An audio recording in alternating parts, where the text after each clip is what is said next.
what Illinois Solar for All offers is an affordable pathway with guaranteed savings for homeowners to get solar on their property. And for most folks, that should be a no-brainer, right? Because you're getting solar power that's displacing full retail rate electricity, but you're only paying half, at most half of whatever that cost is. So it's a net savings. Hey guys, welcome to the first episode in a series of conversations that we'll have with key players of the renewable sector. I'm Juan Lozano, CEO for Advanced Renewable Concepts, a full EPC that operates in the Midwest. And today we'll be joined by Jan Gudell. He's the Associate Director for the Illinois Solar for All program, which is an incredible program that takes place in the state of Illinois. There is so much information that he's sharing with us, and I'm telling you, you cannot miss this one.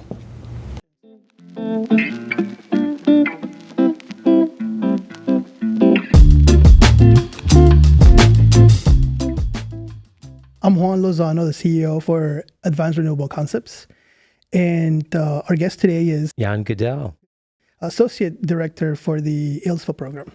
Correct. Yeah. And so what we want to do today is have a conversation about what this program is and what it means to homeowners and how homeowners can benefit from it. So if you don't mind walking us through what is ILSFA? Sure, I'd be happy to. So Illinois Solar for All, or ILSFA for short, is a state-run solar program that's intended to benefit income-eligible households, and those are defined as households that have an area median income at or below 80%. And we also serve nonprofit facilities and municipal sort of public sector entities through our nonprofit sub-program. Those are basically the two types of customers that we serve. So we are currently in our 7th program year of Illinois Solar for All. I've been with the program since it launched, and we've seen tremendous growth in the program over that period. So what Illinois Solar for All offers is an affordable pathway with guaranteed savings for homeowners to get solar on their properties. And the way that works is the homeowner would have to do a couple things. One is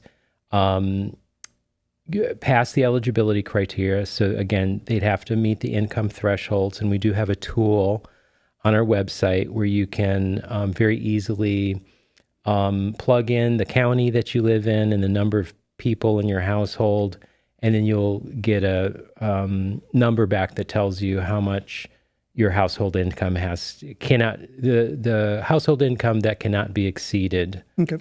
So as long as you're at or below that number, you can be pretty well assured that you're eligible for the program. Then your next step would be to kind of educate yourself about the solar offers. We have a lot of great information up on our website that talks about the process. So there's some brochures online that you can look at that give an overview of ILSFA. But essentially what we do is take some of the logistics out of the way for the homeowner. So it's not like you just go online and find any solar vendor. We have a list of qualified solar vendors in Illinois Solar for All. These are called approved vendors. Okay. And the approved vendors are folks that have been vetted by the program, so they have to actually register and apply, and then they agree to abide by our rules for the program. So we've got consumer protection rules, we have household savings requirements, operations and maintenance requirements, contract requirements. The approved vendor agrees to all those things, and they agree that the market demographic that Solar for All reaches is one that they understand that they want to serve. So we kind of get that commitment through them, through the application process. So the homeowner, after learning about solar, can find an eligible approved vendor on our website. We have a directory of approved vendors, and they can filter that list based on their utility territory area and the type of project that they're looking to do. And then they're free to call up one or more solar vendors and then get a discussion going. So after they connect with an approved vendor and the eligibility is determined, the approved vendor can probably do an online sort of screening of the home. They can look at a tool like Google Earth and see what the solar exposure is, the orientation of the home, and depending on the quality of the image, they can even see what the condition of the roof might be, even before they get to the site. So they can work up an early sort of estimate of how many panels they can put on the house, what the generation might be, and then what the incentive might be from the Illinois Solar for All program. Because the way our program is structured, we give the incentives directly to the approved vendors, and then the approved vendors in turn reduce the cost of the solar installation for the homeowner. So after the approved vendor visits the house, they'll have an opportunity to look at the condition of the roof to see, is there evidence of leaking? Are there curled shingles or, water ponding in the case of flat roofs? They'll look for those kind of issues. They can get into the attic area and see if there's evidence of roof leaks there, just to make sure that the joists and structural members of the roof are in good shape. They can look at the electrical system. So is there evidence of out-of-code wiring? Are there fuses present? Is there proper grounding in place? They can take a look at all of those kind of things that are important considerations for the solar readiness of the home. So after doing all that, they can come up with a plan to install solar, and that would ultimately be a proposal for a contract. So along with that contract, and actually before the contract is presented, the homeowner should be presented with something called a disclosure form. Okay. So this is a standard requirement in Illinois Solar for All. So all the projects have to get a disclosure form which distills a lot of the key elements of the contract. So the term of the contract, the price of power for the solar system, any kind of one-time or ongoing fees that they might incur. It'll have to cover what happens if you move. All of those kind of terms would have to be sort of laid out within the disclosure. So it's almost like a light version of the contract, but very user-friendly and standard across any offers that a homeowner might get from multiple approved vendors. All of them have to fill out the disclosure form. So it's a way to almost compare apples to apples, if that makes sense. Yeah. So after they get the disclosure form, if everything looks good and they review the contract and that looks good, they can go ahead and sign up for moving forward with the project. The approved vendor will then take that information, submit it into my team at Illinois Solar for All. That information will get reviewed. If there are any errors or issues with the application, we'll request clarification or corrections on those. The approved vendor will then send in the revised documents. And once we get to a point where everything looks good, and provided there's available funding, and there's currently available funding for our residential, both small and large sub-programs. I think we have approximately $25 million available right now, maybe even a little more than that, available to move projects through. The application gets reviewed, and then we send notice to the approved vendor, hey, your project application's been approved. Then they can go ahead and get that household onto the schedule for construction. Now, after this project does get scheduled for construction, it gets built out. Then the next step would be called energization. So that's where the local building department and the local utility say, hey, you can go ahead and turn the system online. We get notice that it's online, it's energized, and then we will have somebody from our team do an inspection to make sure that if there were any mitigations required, so like a roof repair or a change to the electrical system, an upgrade to the electrical system, that all those things have been addressed. We do that through a photo review with our Part 2 application, and we also do it with a live inspection with somebody from our quality control team, just to make sure that everything looks good. One last sort of quality control check on the project before we give it the green light, and then pay the approved vendor the incentives on the project. So it generally is a very user-friendly process from the homeowner's perspective. There's not much paperwork for them to fill out. They have to, of course, review the disclosure form and the contract with the approved vendor, and we encourage them to do as much background research so they're making an informed choice about moving forward with solar. But it's not like there's a long application that they have to pour over and spend an entire weekend filling out. That heavy lifting is really left in the hands of the approved vendor. So the approved vendor completes the interconnection application with the utility. They complete the Illinois Solar for All application with us for the incentive. They complete the application with the building department, setting up the actual system. So it's really, again, most of that heavy lifting is done by the approved vendor. So having an approved vendor, the right approved vendor, it's probably a very critical part of this process then, right? Having someone that can walk you through the process and kind of help you by the hand, take you by the hand and just do everything.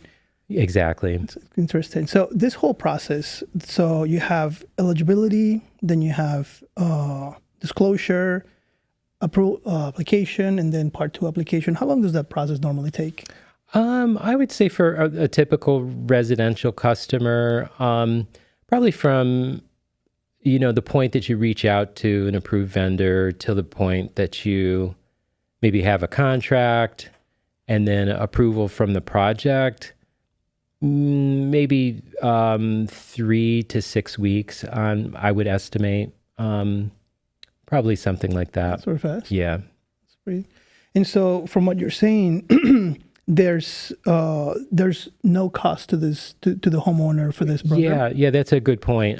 So one of the key consumer protection elements that's baked into the program is that there can be no upfront cost. So $0 out of pocket for the homeowner in the residential 1 to 4 unit subprogram. So your typical household will not have any out of pocket expenses. In fact, it's prohibited within the program. So all the approved vendors that want to operate in that subprogram, they have to present proposals where there's zero out of dollar pocket costs for the So they'll finance that construction themselves? They will finance that on behalf of the homeowner. Okay. So most of the projects that do end up coming through Illinois Solar for All are either leases or what are called power purchase agreements. So you're either leasing the system for a monthly fee, or you're paying a per kilowatt hour fee for the power through a power purchase agreement. And then the PV system itself is either owned by the approved vendor or a third party, maybe an investment entity that the approved vendor has brought into the project. So the building owner or the homeowner is getting the power from the solar system, but they don't own it outright. Now, a lot of the agreements will have some term that says, like, after X number of years, we're going to sell you the system at market rate, or they have maybe a buyout for $1. It's kind of up to the approved vendor and whatever their business model is to say what happens at the end of the renewable energy contract. But that always has to be disclosed in both the contract and the disclosure form. So there's no cost up front. And what about the monthly payment or the lease or the PPA cost? How does that get? Right. So the key requirement there is that the value of the electricity delivered by the solar system, the homeowner can't pay more than 50% of whatever that value is. Wow. So that's a net benefit. And for most folks, that should be a no-brainer, right? Because you're getting solar power that's displacing full retail rate electricity, but you're only paying half, at most half of whatever that cost is. So it's a net savings. So in order to be part of this program, you have to be income eligible. You have to, yes. So you go through that process. Once you go through it, then you pretty much have no cost out of upfront, no cost out of pocket. Solar for All, again, was designed to make affordable solar within the grasp of our income eligible households in the state. That's an incredible program. It really is. And we're hoping that more folks take advantage of it. Again, we're in our seventh program year, and currently our residential sub-program is underutilized. So we would love to see more households taking advantage of it. Oh, wow. So you have more funds than you've had projects since the inception. Yes. Well, since we've launched, we've never fully expended our residential sub-program budget. So what's happened is that budget has rolled over from year to year, and it's kind of built up. We have had some larger scale approved vendors enter the program, and they started submitting definitely a higher volume of applications in the program, but our budget again has never been exhausted. So we're still very much hoping to see more households take advantage of the residential sub-program. And does this program only benefit homeowners, or can you? No, renters can take advantage too. So the process is very similar. It's just that you have to loop in the landlord into the process. Okay. So we have something called an affordability agreement. There's a form that's on our website. So we would just request that the building owner fill that out, and then that gets submitted along with the Illinois Solar for All application. But generally the process is the same. And, there could be a great benefit to a building owner to reduce these costs for an income eligible tenant, right? It's a tremendous asset to have on the property, and then help out an income eligible household by providing low cost solar to reduce the energy burden. So that's a textbook definition of a win-win. Exactly. It's incredible. So you don't have to be a homeowner. You just have to qualify for it. You have to meet the same income eligibility. So the tenant would have to meet the income. So they'll have to have the same criteria, same requirements that a regular homeowner would have to. Correct. They'll just go through the process, being the qualifying party, and then the owner of the home, the landlord, will be the one allowing the approved vendor to. We wouldn't want us to install any rogue solar systems. Has that happened? It has not happened. Okay. Not that we know of. No, perfect. Now, from what I understand, the Illinois Solar for All has different components to it, right? You have the community solar component to it, the small residential, which is 1 to 4 units, and the large residential, which is 5 and plus, and you have the non-for-profit and public facilities. Right. Can you walk me through just very briefly on all of them? Sure. So we can start with community solar. This would be a sub-program that's geared towards folks that can't host a solar system for whatever reason at their own dwelling. So maybe they're a condo owner or a renter that doesn't own or have access to roof space. Or it could be a building where, there just isn't good solar access. There could be a beautiful, mature tree that's providing other benefits to the home, keeping the house cool. It's beautiful. Why would you want to chop that down? So in those situations, a person can pursue community solar to help reduce their energy costs.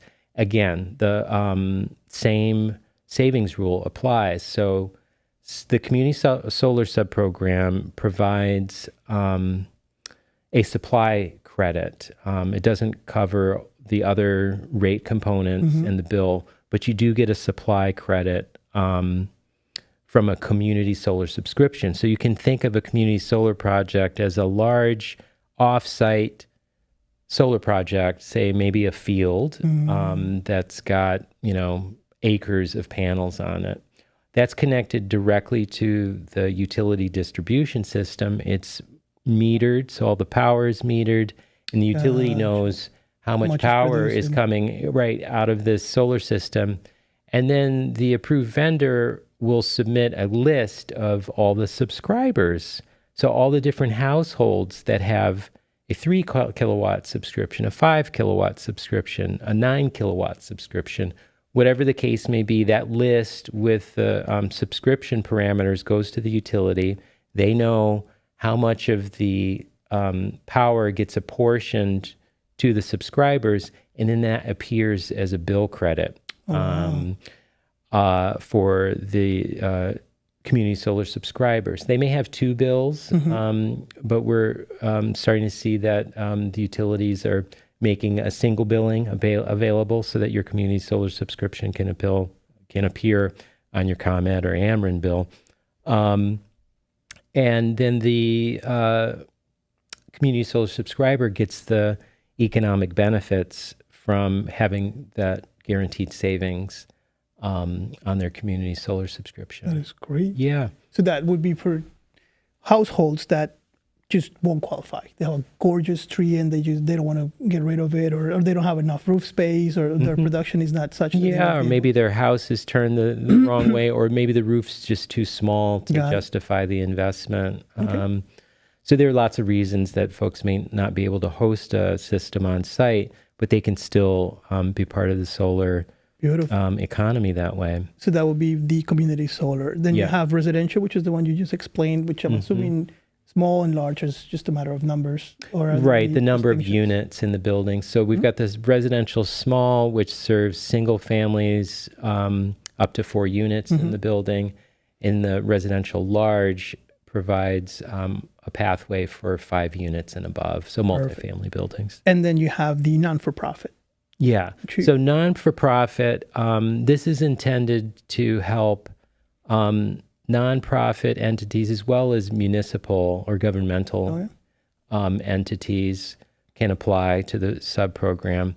There are a couple criteria that are unique to that sub-program.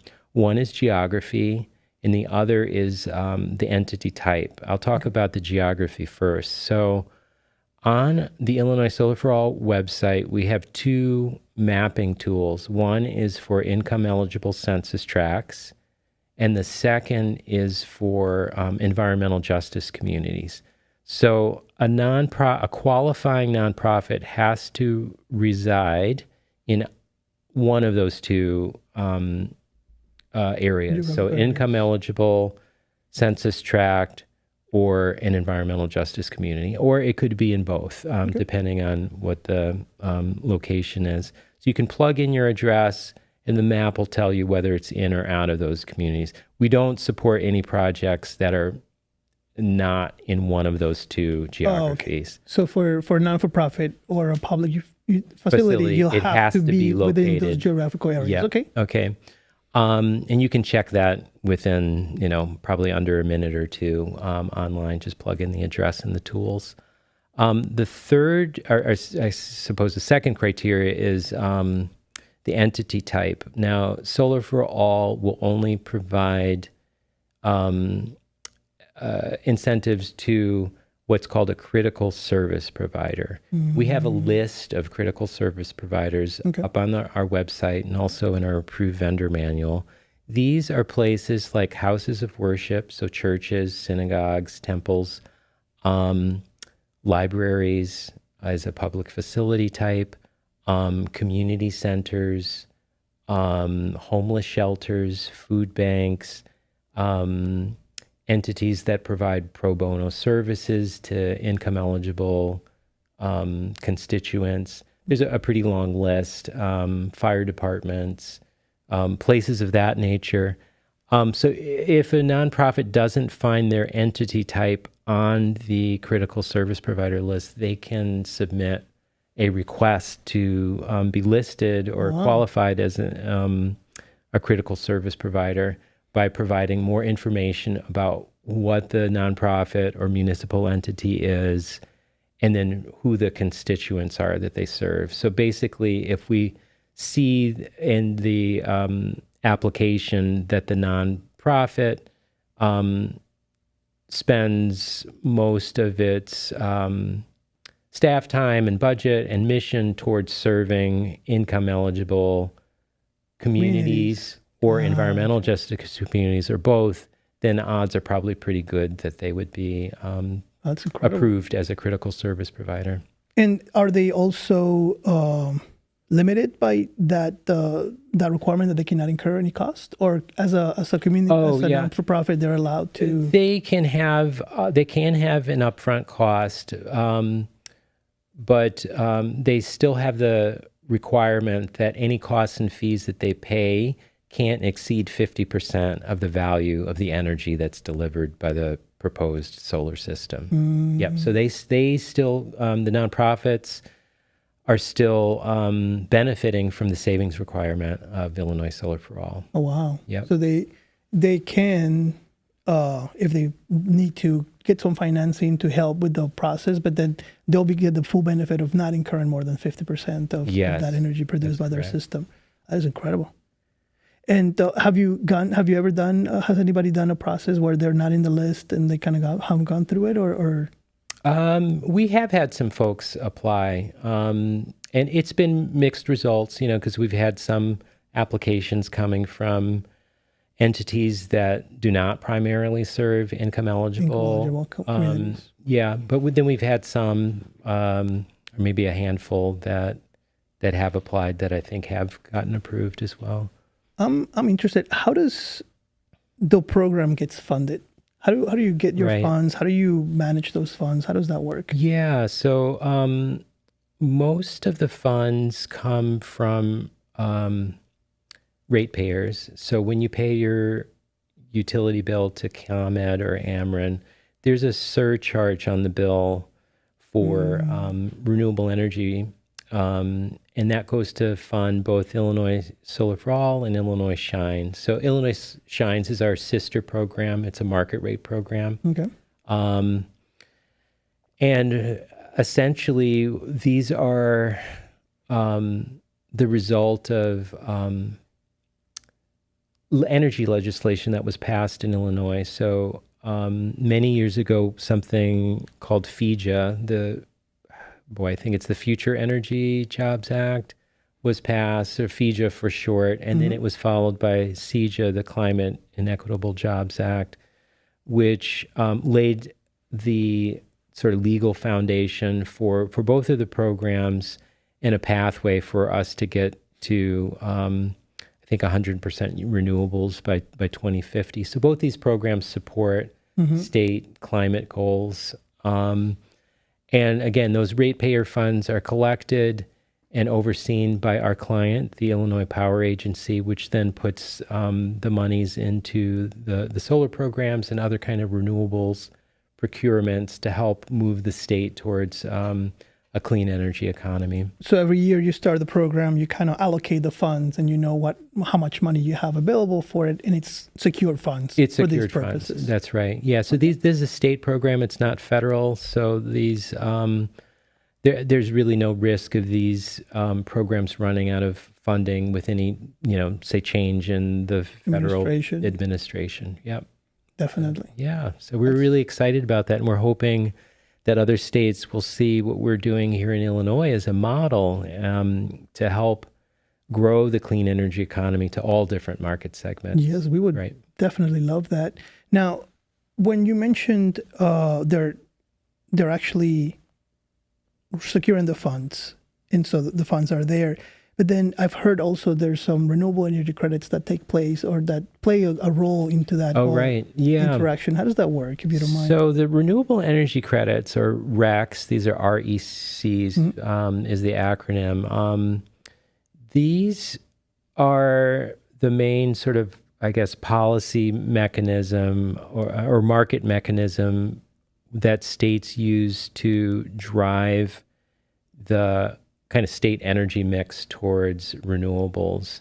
So qualified renewable energy facilities like solar or even wind, some biomass facilities will generate these credits which represent the environmental attributes of 1 megawatt hour of generation. So those actually have a market value. So if you have a renewable energy generator, you can register it with a tracking system that then will mint the renewable energy credits from your project. And you can sell those projects or you can retire them. In the case of Solar for All, it's a sale from the approved vendor to a buyer. In our case, it's going to be one of the two utilities, or the Illinois Power Agency will purchase the RECs from our solar systems, the Illinois Solar for All solar systems, and the approved vendor will then get a payment for 15 years worth of renewable energy credit generation from, the projects that they submit and that are approved into the program. And does it take 15 years to get that payment? Or no, they actually get the payment. In the case of our residential or nonprofit subprogram, they'll get the payments up front once the system goes online. There's what we call a Part 2 application process. Well, they'll tell us, the approved vendor will send in final documentation on the project.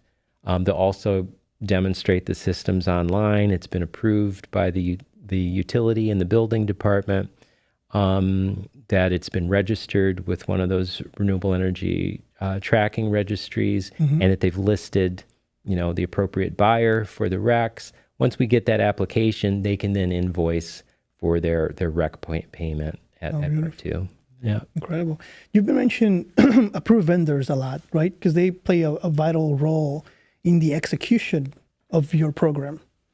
How does a homeowner find them? Is there a list somewhere? Is there a way to get a hold of them? Yeah. So on our website, we have a list of all the active approved vendors. And it's alphabetical. You can also filter it by geography and project type. So that list is there and available. We, as the program administrators, we can't steer any household or any one approved vendor because we have to be unbiased in that way. So Definitely. It's really up to the household to make that connection with the approved vendor. But the list is there. What they would need to do is then just reach out, an email or a phone call, and get the discussion going with an approved vendor. That's incredible. Yeah. So we're that list is growing. We get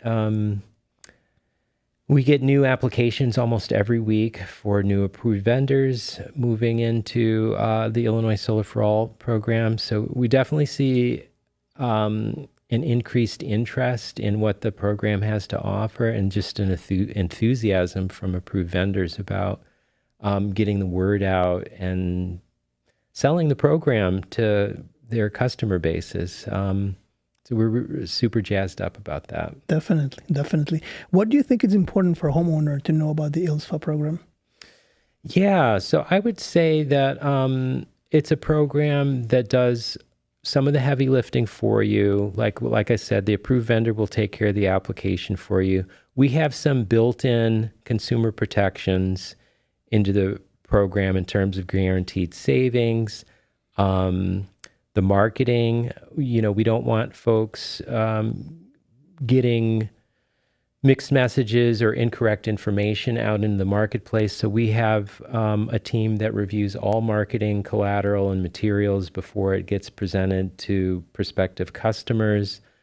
We have a lot of educational materials up on our website that a homeowner can review to get themselves up to speed with how the program works and what its benefits are. And so we really try to make the program as user-friendly as possible all the way around. So we want the approved vendors to have a good experience, to have a very solid sort of program framework through which they can sell solar projects to eligible households and customers and entities. And we want to have a really strong foundation for the homeowner to move forward with solar in confidence, right? Because quite frankly, a lot of the elements that we built into Illinois Solar for All are there to kind of counteract some of the negative behaviors, predatory experiences that some unscrupulous energy service providers have kind of taken advantage of households in income eligible communities. And that is something that I definitely see happening for a homeowner. This program, it's incredible. I mean, a program that allows for no money up front, it sounds too good to be true. Mm. How do you put that mind at ease? How do you, if you're speaking to a homeowner, how would you walk them through the process of explaining to them that this actually, it's a reality, that is a very hard working program, that it was built for their benefit? Yeah. So I would just underscore that, hey, this is a state program, statewide. So it's only available to households in Illinois. We do have a standalone website. We have a call center, and we also have a consumer protection team. Beautiful. So any questions or issues, or you need to validate something, just reach out to us. We're available over email. We've got a toll-free number that you can call up. We'll include all that information at the bottom of the podcast. So that's there. We also have a small team of grassroots educators who essentially are Illinois Solar for All evangelists operating in many different communities throughout the state that spread awareness of the program. So their job is to make sure that their local communities are informed about the opportunity.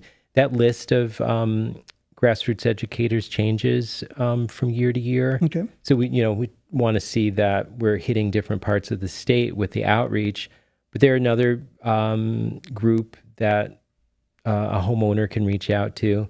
But we're always at the sort of program administrator level. We're always there and available for any questions that may come up.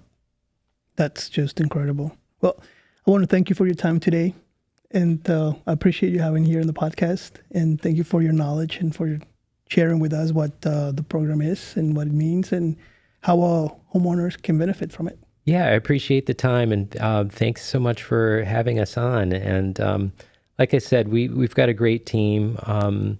Our team at Elevate, we're super blessed to have a lot of great people working with us. And then our sponsor team at the Illinois Power Agency is very keyed into the program on a day-to-day basis. So we're hoping to reach as many households as possible and hope that folks who may not have heard about Illinois Solar for All hear about it through this podcast, and it generates some interest. Definitely. Looking forward to that. Thank you very much. Thank you, Juan. Yeah, thank you. Thank you very much for joining us. We're going to continue to have these conversations and interviews with people that are very interesting, that are making a difference, that are shaping this sector for the better. And if you think that you can benefit from these interactions and from this information, just click on the link to subscribe and share this with people that you love so that they too can get the benefit of all the information that we'll be sharing with you. See you guys later. That was perfect.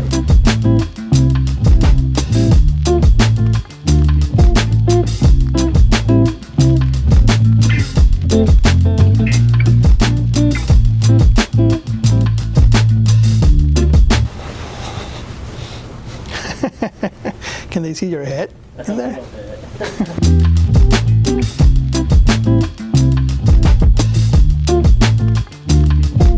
Hey guys, welcome to our, and he's gonna like walk around and do all kinds of stuff, but anyways.